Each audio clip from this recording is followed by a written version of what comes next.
Napoleon Bonaparte মরার আগে তিনি বলছেন যে আমি সবার যে গতি সেই দিকে যাচ্ছি, আর কিছুদিন পর আমার এই ফেমাস দেহটা মাটিতে মিশে যাবে। ফ্রেঞ্চ লেখক ভলতেয়ার তিনি মরার আগে তার ডাক্তারকে বলছেন যে ডাক্তার, আপনি আমার মৃত্যুটা আটকে দিন না, দিয়ে 6 মাস আমার আয়ুটা বাড়িয়ে দিন, আমার যত সম্পত্তি আছে হাত আপনার। আর সেই ভলতেয়ার আরো বলছে যে মানুষ এবং ঈশ্বর আমায় ত্যাগ করেছে, তো কাইন্ডলি আপনি আমার 6 মাস আরো বাড়িয়ে দিন, যাতে আমি সবাইকে আবার পাই, আবার আমি এনজয় করতে পারি। প্রভু যিশু 6 ঘন্টার উপর তিনি ক্রুশে ঝুলছেন। আর মনে রাখবেন, বোনাপার্ট এবং ভলতেয়ার তারা যেটা বলেছিল মৃত্যুর আগে, তাদের হৃদয় থেকে বলেছিল, তাই না? মৃত্যুর আগে কেউ ফলস প্রমিস করে না, ফলস কথা বলে না। যিশু 6 ঘন্টা সুদীর্ঘ সময় তিনি ক্রুশের উপর, আর তিনি মৃত্যুর কাছাকাছি গিয়ে তিনি তার হৃদয় থেকে 7টি বাণী তিনি বললেন। এই 7টি বাণীর মধ্যে একটি বাণী হচ্ছে আমি পিপাসিত। প্রিয় মণ্ডলী, আগের দিন থেকে আপনারা জানেন শেষ জল হয়তো তিনি গ্রহণ করেছিলেন লাস্ট সাপার, শেষ প্রভুভোজের সময়। মনে রাখুন, তারপরে কেউ তাকে এক ফোঁটা জল দেয়নি, উল্টে তার শারীরিক মানসিক অত্যাচার তাকে বহন করতে হয়েছে। প্রিয় মণ্ডলী, 3টে বিষয় এর মধ্যে দিয়ে আমরা দেখব। তিনি শারীরিকভাবে তৃষ্ণার্ত, এটা ঠিক। আরো 3টি বিষয় যেটা আমি শেয়ার করতে চাই, সেটা হচ্ছে যে তিনি তৃষ্ণার্ত এই জন্য যাতে ঈশ্বরের সঙ্গে আমাদের মিলন হয়। আত্মপ্রমাণ পাপের কারণে বিচ্ছেদ, পাপের কারণে মনে জলপ্লাবন। আর দাউদ বলছেন যে গীতসংগীত 51-তে আমাকে বিশুদ্ধ অন্তঃকরণ সৃষ্টি করো। প্রিয় মণ্ডলী, ঈশ্বরের সঙ্গে আমাদের পাপের ফলে বিচ্ছেদ হয়ে গেছে, আর যিশু চান যে আমরা যেন তার সঙ্গে মিলিত হই। আপনি নিশ্চয় অনুভব করতে পারছেন ঈশ্বরবিহীন জীবন কি হতে পারে। এটা আপনার পার্সোনাল এক্সপিরিয়েন্স। আপনি পার্সোনালি এক্সপিরিয়েন্স করুন যে যদি আজ আপনার জীবনে যিশু নেই, আপনি ফিল করুন আপনার ক্ষতি। আর রোমীয় পুস্তকে বলছে কেননা পাপের বেতন মৃত্যু। প্রিয় মণ্ডলী, সব ধর্ম বিশ্বাস করে পাপ আমাদেরকে মৃত্যুর দিকে ঠেলে নিয়ে যায়। সব ধর্ম বিশ্বাস করলেও সব ধর্মের সলিউশন নেই। How can we say? আর যিশু সেই সলিউশন। তিনি বলেন আমি পরিত্রাতা, আমি তোমাদের মিলন করাবো, তোমাদের পরিত্রাণের পথ সুনিশ্চিত করাবো। আর সেই জন্য তিনি সমস্ত কিছুর বন্ধু, তিনি সমস্ত কিছুর মধ্যে দিয়ে গেছেন। আমি আপনি সাংসারিক জীবনে যে যে সমস্যার মধ্যে দিয়ে যাচ্ছি, আপনার ছেলে আপনার বুকে পীড়ের মতো বিঁধছে না, ছেলের জন্য চিন্তা করছেন, মেয়ের জন্য চিন্তা করছেন, আর্থিক অবস্থার জন্য আপনি চিন্তা করছেন। আর এখানে আপনাদের মধ্যে অনেকে বসে আছেন যার হৃদয়ে কাঁটা ফুটে আছে। This is the right time. এইটা আজকে আপনার জন্য সেই সঠিক সময়, সেই কাঁটাকে উপড়ে ফেলা। আপনি প্রভুকে দিন, কারণ তিনি আপনার জন্য সমস্ত কিছুর মধ্যে দিয়ে গেছেন এবং তিনি প্রতিজ্ঞা করেছেন আমি তোমাকে হেল্প করব। কেউ বলি আজকে তিনি সেই জন্য আমরা যখনই খ্রিস্টানরা, যখনই আমরা জানি যে আমার সামনে প্রভূত বিপদ, আমরা রক্ষা পাই আমাদের সেই দৃঢ় শৈল প্রভু যীশু খ্রিস্টের জন্য। আজকে সেই সময় যখন আপনাকে ভাবতে হবে যে আমি যখন সমস্যার মধ্য দিয়ে যাচ্ছি, তখন কার কাছে আসছি। দো নৌকায় যেন পা না দিই, সাবধান। প্রভু বলছেন আই ডোন্ট লাইক দিস, আমি এটা পছন্দ করি না। আমি তোমার পরিত্রাতা, আমি তোমার জন্য কষ্ট স্বীকার করেছি। And you are worshiping some other thing. তুমি অন্য একজন কাউকে ওয়ার্শিপ করছো। তুমি আমার কাছে এসো, আমি তোমাকে তৃষ্ণা মেটাবো। বলছে যে আমি এমন জল দিই যে সেই জল খেলে সে আর তৃষিত হবে না। প্রিয় মণ্ডলী, এটা আশ্চর্য নয় যে আমরা তার জন্য তৃষ্ণার্ত। ক্রুশের উপর অলৌকিক ব্যাপার এইটা ছিল যে স্বয়ং প্রভু যীশু খ্রিস্ট আমাদের জন্য তৃষ্ণার্ত, ঈশ্বর আমাদের জন্য তৃষ্ণার্ত। প্রিয় মণ্ডলী, আজ আমরা তার জন্য তৃষ্ণার্ত হব ঠিক কথা, কিন্তু তিনি আমাদেরকে পাওয়ার জন্য to what extent he can go. উদাহরণ হচ্ছে ক্রুশ। কত দূর পর্যন্ত যেতে পারেন। এখানে যতজন আমরা বসে আছি আপনাদের প্রত্যেককে পাওয়ার জন্য, তার উদাহরণ হচ্ছে ক্রুশ। তিনি চাইলেই তো ক্রুশ থেকে নেমে আসতে পারতেন জল খাওয়ার জন্য। গীতসংগীতা 50-12-তে পড়বেন আমি আমার খিদে পেলে কি আমি তোমার কাছে খাবার চাইবো? কারণ সারা পৃথিবী তন্মধ্যস্থ সমস্ত কিছু সৃষ্টিকর্তা আমি। তথাপি আই এম বেয়ারিং দিস, আমি এটা সহ্য করছি এই জন্য যে আই লাভ ইউ, আমি তোমাকে ভালোবাসি, আমি তোমাকে পেতে চাই। কি হবে? মাদার হাউসে যদি কখনো যান, গেটে ঢোকার উপরের দিকে দেখবেন লেখা আছে, ঢুকবেন আর তোরণে লেখা আছে আই ফার্স্ট আই কোয়েঞ্চ, অর্থাৎ আমি পিপাসিত, আমি তোমার পিপাসা মেটাই। যিশু শুধু আমাদের জন্য পিপাসার্থই নন, তিনি আমাদের জন্য পিপাসা মেটান আমাদের। সেই জন্য যোহন পুস্তকে আপনি পড়বেন, সেখানে বলছে যে পর্বের শেষ দিনে যিশু উঠে দাঁড়িয়ে বলছেন যে কেউ তৃষ্ণার্ত আমার কাছে এসো। 96 জানুয়ারি সারা রাত নাইট পার্টি করার পরে ডেমন জন, ইয়াং ছেলে, 18 বছর বয়স, সে বাইরে বেরিয়ে এসছে ভোর 3টের সময়, আর সে দাঁড়িয়ে আছে যে আমি এবার বাড়ি ফিরবো। হঠাৎ একটা গাড়ি এসে দাঁড়ালো এবং লোকজন তার থেকে 4 থেকে 5 জন নেমে আসলে এসে তাকে বেধড়ক ঠেঙাতে লাগলো, ঠেঙিয়ে তাকে মাটিতে ফেলে দিল, দিয়ে তার থেকে যা কিছু আছে সব নিয়ে নিল।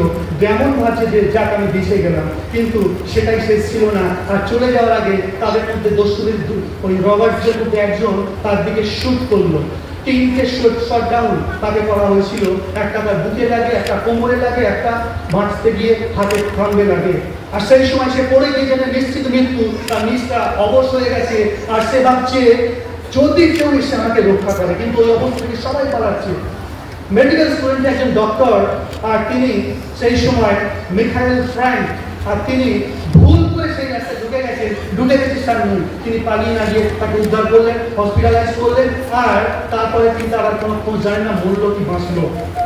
অন্যদিকে সেটি বেঁচে গেল এবং সারা জীবন তাকে হুইল চেয়ারেই থাকতে হয়েছিল, কারণ পঙ্গু হয়ে গেছে নিচেরটা।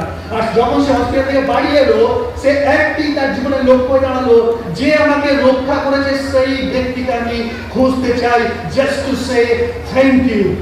আমি আমার জীবন দেওয়ার জন্য ধন্যবাদ জানাতে চাই। 25 বছর সে খুঁজেছে, আপনি গুগলে পাবেন, ডেমন ওয়াটার টাইপ করুন, আপনি পেয়ে যাবেন।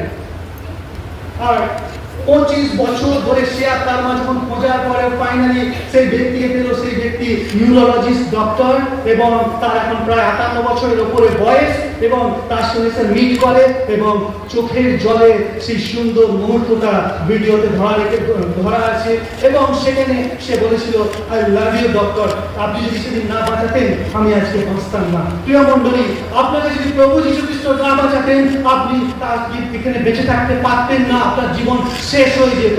আপনার জন্য যদি প্রভু যীশু খ্রিস্টান না হতেন, আপনি আজকে অন্য কারো হতেন, বিভৎস জীবন আপনি কাটাতেন। আপনি কতদিন ধরে প্রভুকে খুঁজছেন? প্রতি নেট পিরিয়ড আশাবাদে কাটাচ্ছেন। আজকেই সেই সময় যখন আপনাকে 25 বছর, আমি 45 বছরের উপরে আমি প্রভুকে খুঁজে তবে পেয়েছি, তার কাছে নিজেকে সমর্পণ করেছি।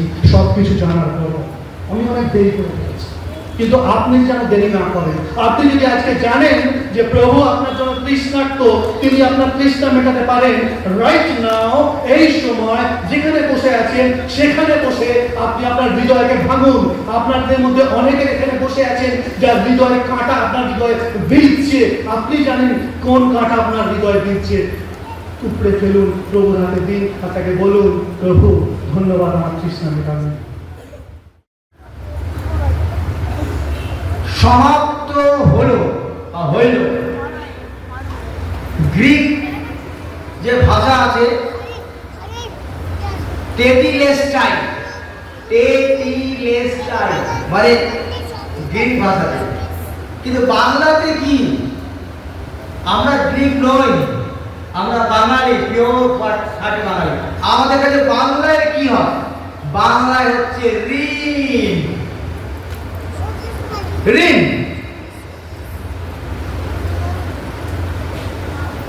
একটা কথা আছে, লোকে দান করে দেবে, কেউ ধার দেবে না। যদি কেউ কিছু চায় তাকে এমনি দান করে দেবে, যা দেওয়া, কিন্তু কখনো কাউকে ধার দেবে না। ধার যদি দাও, অশান্তি সেখান থেকে শুরু হবে। আর ঋণ যদি করো আস্তে আস্তে সেটা শেষ হয়ে যাবে। আর সেই ঋণের কথাই এখানে বলা হচ্ছে টেলিটেস্টাইল, যেটা বাংলা কথা হচ্ছে ঋণ। আর সেই ঋণটা কিসের জানেন? আমাদের পাপের ঋণ। যেদিক থেকেই আসি ওই একটাই কথা, ঋণটা হচ্ছে আমাদের পাপের। তা যিশু যখন আজকে বলছেন সমাপ্ত হলো, কি সমাপ্ত হলো? উনি কি সমাপ্ত করলেন? তিনি দুঃখের সঙ্গে বলছেন, যন্ত্রণার সঙ্গে বলছেন, কষ্টের সঙ্গে বলছেন, বাবা বাঁচলাম, অনেক কষ্ট ঈশ্বর আমাকে দিয়েছে, বাবা এখানে আমি কাজটা সমাপ্ত করতে পারলাম। পরীক্ষা শেষ হয়ে গেলে আমরা বলি বাঁচলাম, বাবা কত রাত জাগতে হয়েছে, কত দিন, সারা দিন সারা রাত ঘুম নেই, খাওয়া নেই ঠিক মতো, শুধু স্টাডি স্টাডি স্টাডি। আর পরীক্ষা শেষ হলো, সমাপ্ত হলো, লাস্ট এক্সাম, বাবা বাঁচলাম। যিশু কি সেরকম একটা কিছু ভাবলেন? নো, যিশু সমাপ্ত করার পর তিনি যেন বলছেন আমি বিজয়ী হয়েছি, সমস্ত কিছুর উপর আমি বিজয় হয়েছি। কি সমস্ত কিছু? নাম্বার ওয়ান, পরিত্রাণের কাজ আমি সম্পূর্ণ করতে পেরেছি। পরিত্রাণের কাজ সম্পূর্ণ করার জন্য যিশুকে কি করতে হয়েছিল? যিশুকে পৃথিবীতে আসতে হয়েছিল। পরিত্রাণের কাজ সম্পূর্ণ করার জন্য যিশুকে পৃথিবীতে আসতে হয়েছিল। নাম্বার টু, যিশুকে পাপ নয় জীবন ক্যারি করতে হয়েছিল, নিষ্পাপভাবে, খুব ধৈর্য সহকারে চলতে হয়েছিল। নাম্বার থ্রি, তাকে ক্রুশে মৃত্যুবরণ করতে হয়েছে, এবং লাস্টে আজকে পরিত্রাণটাকে সম্পূর্ণ করার জন্য এগুলো করতে হয়েছে। নাম্বার ওয়ান, এটা সমাপ্ত করেছেন। নাম্বার টু হচ্ছে ভবিষ্যৎবাণী পূর্ণতা করতে পেরেছেন, তাই বলছেন সমাপ্ত হলো। কি ভবিষ্যৎবাণী? কথায় আছে তাহার ইচ্ছা অনুসারে আমি কাজ করেছি। অর্থাৎ ঈশ্বরের যে পরিকল্পনা ছিল মানুষের জীবনে, যে বিচ্ছেদ, এদিকে ঈশ্বর এদিকে মানুষ, যে বিচ্ছেদ ছিল, সেই বিচ্ছেদটাকে ঈশ্বর চেয়েছিলেন যেন মানুষ ঈশ্বরের সঙ্গে যুক্ত হয়।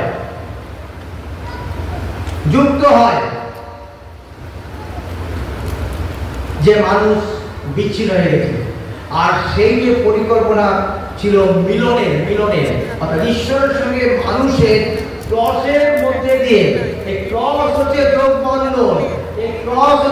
বন্ধন, এর এক পাশে ঈশ্বর, এক পাশে মানুষ।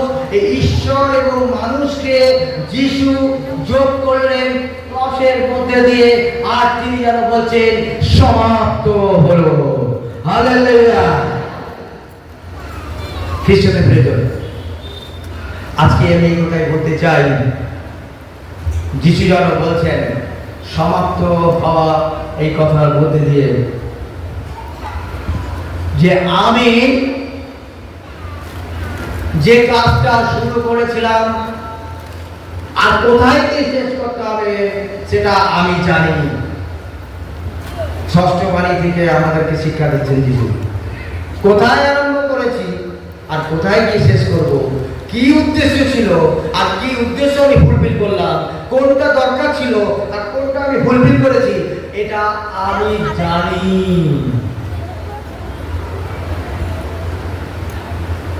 এবার প্রশ্ন হচ্ছে, যিশু বলছেন আমি জানি আমার উদ্দেশ্য, তোমরা কি জানো তোমাদের জীবনের উদ্দেশ্য? আজকে দিনে দাঁড়িয়ে দুঃখের সঙ্গে বলতে হয় আমরা আমাদের লাইফ, আমাদের জীবন আমরা জানি না, আমাদের জীবনের উদ্দেশ্য আমরা জানি না, আমাদের চলার পথ আমরা জানি না, আমাদের কি আগামী দিনে হবে তা আমরা জানি না। আমরা উদ্দেশ্যহীন ভাবে আমাদের জীবন যাচ্ছে। আর তাই জন্য আমরা যখন ভারাক্রান্ত হই, যখন আমরা হতাশ হই, যখন আমরা দুঃখে থাকি, যখন আমরা নানা রকম বিষণ্ণতার মধ্যে ভুগি, করি, কারণ আমরা জানি না আমাদের জীবনের উদ্দেশ্য কি। ঈশ্বর আমাদের জীবনের মধ্যে কি করতে চাইছে। শুরু করেছি জীবন, কিন্তু শেষ কোথায় হবে আমি জানি না। আমার জীবনের মধ্যে দিয়ে প্রভু কি করতে চান আমি জানি না। যিশু বলেন, আমি জীবন শুরু করেছি আর জীবন শেষ করছি। I know my life. আমি আমার জীবনকে জানি, আমার জীবনের উদ্দেশ্য জানি। আর আমি যখন আমার জীবনের উদ্দেশ্য জানি, যে আমাকে অনুসরণ করে তার জীবনেও আমার উদ্দেশ্য তার জীবনে সাধিত হয়। হালেলুয়া। তখনই আপনি আপনার জীবন সম্বন্ধে জানবেন, আপনার জীবনের উদ্দেশ্য সম্বন্ধে জানবেন, যখন যিশুকে জানবেন, যখন যিশুর উদ্দেশ্যকে জানবেন, যখন যিশুকে ব্যক্তিগত জীবনে জানবেন, যখন যিশুর চিন্তাকে জানবেন, যিশুর পরিকল্পনাকে জানবেন, তখনই আপনার জীবনের উদ্দেশ্য সাধিত হবে। আদারওয়াইজ যদি যিশুকে না জেনেছেন, যিশুকে না পেয়েছেন, যিশুকে না গ্রহণ করেছেন, আজকের এই ষষ্ঠ বাণীতে আমি এটাই করবো, তাহলে আমরা উদ্দেশ্যহীন ভাবে জীবন যাপন করছি। আর উদ্দেশ্যহীন জীবন মানে ডেঞ্জার, ভয়ানক, ভয়ঙ্কর। যে কোনো মুহূর্তে আমাদের জীবন শেষ হয়ে যেতে পারে। তাই যিশু বলছেন, আমার জীবন শুরু হয়েছে আর শেষ হয়েছে, আমি আমার জীবনের উদ্দেশ্য জানি। আর তাই তিনি বলছেন আজকে চিৎকার করে, আমি বিজয়ী, আমি জয়ী, আমি পেরেছি। ঈশ্বর, আমি পেরেছি। আমার জীবনের উদ্দেশ্যটাকে আমি ফুলফিল করতে পেরেছি।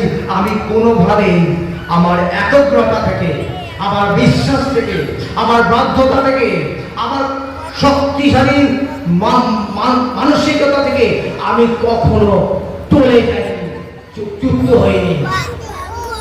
আর তাই যিশু আজকে বলছেন সমাপ্ত হলো। আপনি বলবেন, আপনি আজকে দিনে দাঁড়িয়ে বলতে পারবেন, আমি আমার কাজ জানি, আমি আমার ভবিষ্যৎ জানি, আমি কোথায় থামতে হবে, কোথায় চলতে হবে, কোথায় বসতে হবে, কোথায় দাঁড়াতে হবে, আমি জানি। আমি জানি যেদিনকে আপনি জেনে যাবেন কোথায় চলতে হবে আর কোথায় থামতে হবে, কোথায় উঠতে হবে আর কোথায় বসতে হবে, আপনি মনে করবেন আপনি আপনার জীবনের রাইট ট্র্যাকে আছেন, আপনি সঠিক যাচ্ছেন। আর তখনই আপনি বলতে পারবেন, আমার জীবনের কাজ আমি করতে পারছি। হালেলুয়া। পিতো, আমার আত্মা তোমার হস্তে সমর্পণ করি, আর তোমার হস্তে আমার আত্মা সমর্পণ করি। আজকে যখন এই বাণীটা যখন আমরা শুনি, এই বাণীর মধ্যে দিয়ে একটা জিনিস খুব পরিষ্কার, আমরা সকলেই জানি মৃত্যু এমন একটি বিষয় যা আমাদের জীবনে আসতেই আসে। আমরা অনেক সময় ভাবি, বা আমাদের নন খ্রিস্টান বন্ধু বান্ধব যারা যিশুকে জানেন না, অনেক সময় এই প্রশ্নটা আমাদের কাছে আসে, যিশু ঈশ্বর ছিলেন, যিশু সর্বশক্তিমান ছিলেন, যিশু 4 দিনে লাসারকে কবর থেকে পচা গলা দেহ সেই লাসারকে তুলেছিলেন, কত মিরাকেল আশ্চর্য কাজ তিনি করেছিলেন, কত মৃতকে জীবন দান করেছিলেন, তাহলে আজকে তিনি মৃত্যু বরণ করলেন কেন? কিন্তু বাইবেল ইজ ভেরি ক্লিয়ার যে এখানে তিনি মৃত্যুবরণ করেছেন ঠিকই, কিন্তু স্বেচ্ছায়। তিনি স্বেচ্ছায় মৃত্যুবরণ করেছেন, নিজের ইচ্ছায় মৃত্যুবরণ করেছেন। মানে সমস্ত কাজ করেছেন পিতার কথা অনুসারে, বিশ্বাস করে পিতাকে, পিতার উপর নির্ভর করে, এবং পিতার হাতে এখন নিজের গচ্ছিত রাখছে। এটাকে তিনি নিজের কথা বলেছিলেন। যিশু যখন এই বাণীটা বললেন, এটা কি পিতাকে বলার জন্য শুধু বলেছেন? আজকে দিনে দাঁড়িয়ে চিন্তা করে শুধু যিশু বলেছেন পিতার জন্য ঠিকই, কিন্তু আজকে সেই বাণীটা বলার মধ্যে দিয়ে আজকে যতজন আমরা বিশ্বাসী এখানে ঈশ্বরের সপ্তম বাণী শুনছি, প্রত্যেকের জন্য যিশু যেন বলছে, তোমরা কি ঈশ্বরের ইচ্ছা অনুসারে কাজ করছো? তোমরা কি ঈশ্বরকে বিশ্বাস করতে পারছো? তোমরা কি ঈশ্বরের উপর নির্ভর করছো? যদি তা না হয়, তাহলে কোনো জায়গায় অভাব আমাদের জীবনে আছে। আর সম্পূর্ণ আত্মসমর্পণ মানে হচ্ছে একদম সম্পূর্ণ ভরসা। কিন্তু আজকের দিনে কেউ কাউকে ভরসা করতে পারে না। মানুষকে ভরসা করতে পারে না। বাবা মা ছেলে সন্তানকে ভরসা করতে পারে না। সন্তান অনেক সময় বাবা মাকে ভরসা করতে পারে না। হ্যাঁ, বলবেন না কি করে? বাবা মা সন্তানকে ভরসা করতে পারে না, কিন্তু সন্তান তো বাবা মাকে ভরসা করতে পারে না। না, সন্তান বাবা মাকে ভরসা করতে পারে না। কারণ বাবার যা সম্পত্তি আছে,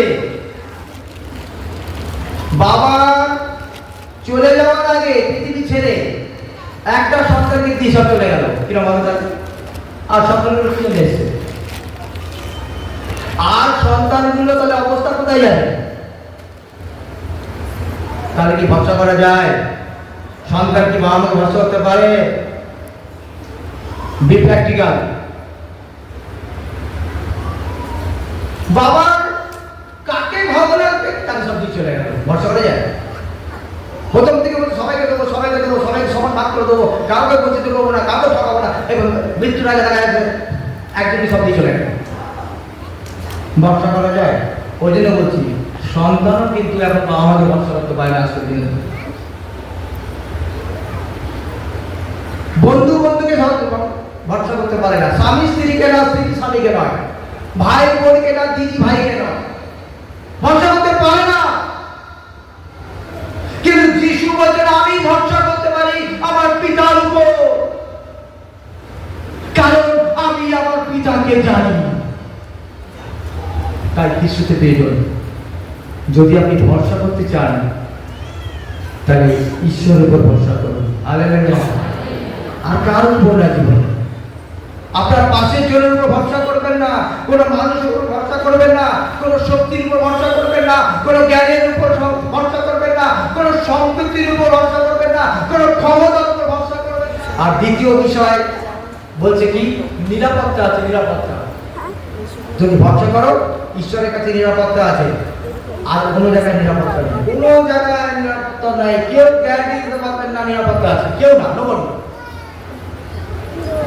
যে বাবা সন্তানের জন্য করবে, সেই সন্তান যে বাবাকে ভবিষ্যতে দেখবে, তার কোনো গ্যারান্টি নেই, কোনো নিরাপত্তা নেই।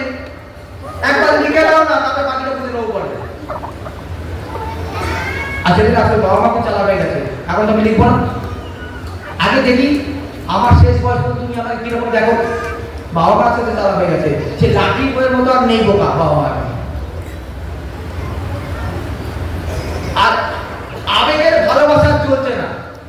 তাই যিশু বলছে যে যদি ভরসা প্রকৃত করতে হয়, নিরাপত্তা যারা প্রকৃত থাকে, তাহলে ঈশ্বরের কাছে। আর সেই নিরাপত্তা জগতে যদিও কিছু ভরসা করি, কিন্তু নিরাপত্তা পাই, কিন্তু ঈশ্বর বলছেন আমি এমন নিরাপত্তা দিই, এমন কাজ করি যে তোমরা আমার উপর ভরসা করলে আর কিছু না পাও, বাড়ি গাড়ি না পাও, টাকা পয়সা না পাও, সুন্দর অনেক কিছু বিষয় ভরে না যাক, তোমার ব্যাংক ব্যালেন্স না হয়ে যাক, তোমার সম্পত্তি বেড়ে যাক না যাক, তোমার অনেক ক্ষমতা না হোক, কিন্তু তুমি যদি আমার প্রতি ভরসা করো, অত এতটুকু গ্যারান্টি আমি দিতে পারি, শেষ দিনে তুমি অনন্ত জীবন লাভ করবে। হালেলুয়া।